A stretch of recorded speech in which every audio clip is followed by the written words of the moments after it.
I'm Hazif Abdoul Gaffour, manager of DevOps team in Aldebaran. In Aldebaran, we build robots. We had to build very quickly a cloud platform which is working at the edge. We chose AWS because we felt that there was a maturity in terms of robotics. We implemented the cloud infrastructure, enabling a deployment at the edge using IoT core. And at the edge, we're using Greengrass service.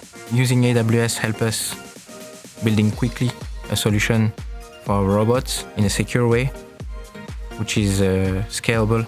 There are some cool features enabled by the cloud, like remotely operate the robot, do some remote investigation, remote maintenance, and being able to collect data of the robot so that you can have some knowledge of how the robot is used, how you can improve it. Also being able to do some predictive maintenance on the robot and being able to see any failure before the client calls the customer care, for example. The connectivity is very key in robotics because it enables to connect to other devices, and it's very important that the communication must be secured between them. The more data we get, the better we can improve our robots.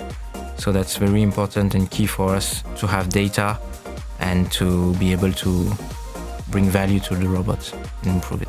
Using AWS allows us to use state-of-the-art services that enables data analysis quickly and that can help us improve the customer satisfaction.